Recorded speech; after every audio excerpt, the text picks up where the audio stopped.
Faith Time is sponsored by VOA Southeast. And Faith Time is our weekly conversation on matters of faith. This segment was recorded live on tape last week with Pastor James C. Johnson with NorthStone Baptist Church in Pensacola. We wanted to talk about 1 Thessalonians chapter 3, where Paul is separated from the church. First of all, what happens in that story? Well, Chad, thank you so much for having me. It's an interesting story. He is separated from the church, much like many pastors or spiritual leaders are separated from their church, and separated by things that are beyond his control.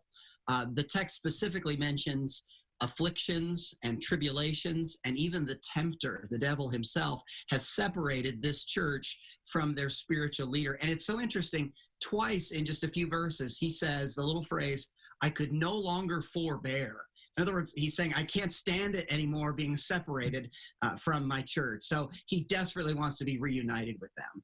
You can definitely see some parallels there. So how do you see this Bible story applying to the pandemic?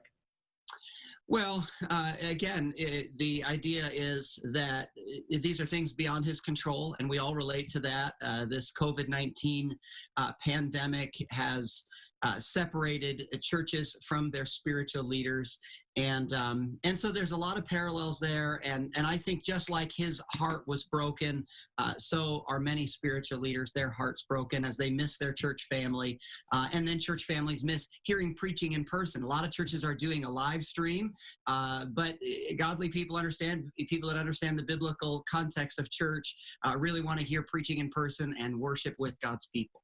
What lessons do you draw from Scripture during this time? Well, for me, it's really to value people.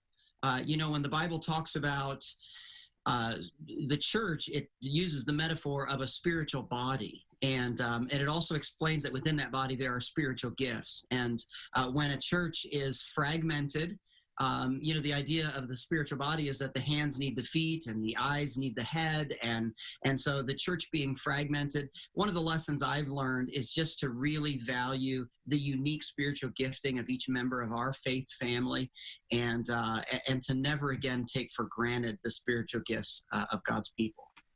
During this shutdown, a lot of people have had more time for introspection. What do you think the Lord has really taught you during this time? Well, the Lord has taught me a lot of things.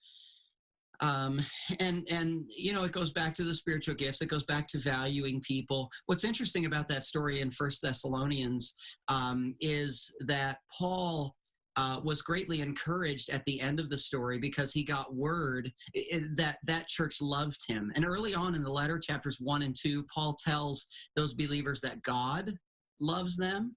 And then he tells those believers that he loves them, and then comes back to him through Timothy, the idea that they love him in return, and they desperately want to see him as well. And so one of the lessons I guess I've learned is just how much love and expressing that love really makes a difference when you're dealing with a situation that's beyond all of our control. What's a revelation that you think you have learned in these circumstances that you wanted to pass on? Is the reminder of Jesus's message in the Sermon on the Mount, specifically Matthew 6, where Jesus explains how important we are to God. And he says that God cares when a sparrow falls, but so much the more, we are more important than many sparrows. And not only that, but not only does he care for us, but that he cares about the specific details. And we want to thank Pastor James C. Johnson with NorthStone Baptist Church for joining us for this edition of Faith Time. And News 5 this morning continues after the break.